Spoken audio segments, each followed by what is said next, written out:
மகா மாரியம்மன் கோவிலில் கும்பாபிஷேகம் வெகு விமர்சையாக நடைபெற்று வருகிறது. கரூர் மாவட்டம் குளித்தலை அருகே உள்ள பாப்பக்காப்பட்டி மகா மாரியம்மன் கோவிலில் கும்பாபிஷேகமானது நடைபெற்று வருகிறது.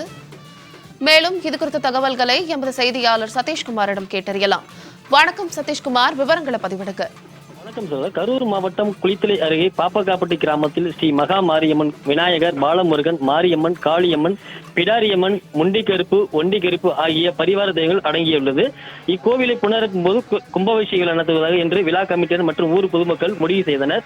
தற்போது புனரமைப்பு நிறைவடைந்து அடுத்து இன்று கும்பாபிஷேகம் வெகு விமர்சையாக நடைபெற்றது. இதனையடுத்து ஆகஸ்ட் 20ஆம் தேதி ஐயர்மலைந்து காவேரி தீர்த்த நீர் குதிரை மற்றும் மேலதளங்கள் மூலம் ஊர்வலம் கொண்டு வரப்பட்டது. புனித நீர் கும்பத்தினை சிவாச்சாரியர் யாகவேலி சாலையில் வைத்து 4 கால யாகவேலி பூஜைகள் செய்தனர். இன்று காலை 4 கால யாகவேலி பூஜை நிறைவடைந்த புனித நீர் கும்ப மேலதளங்கள் மூலம் ஊர்வலமாக கொண்டு வரப்பட்டது. சிவாச்சாரியர் வேத மந்திரங்கள் மூலங்க கலசத்திற்கு புனித நீரை ஊற்றினர். அதனைத் தொடர்ந்து கலசத்திற்கு சிறப்பு பூஜைகள் செய்யப்பட்டன.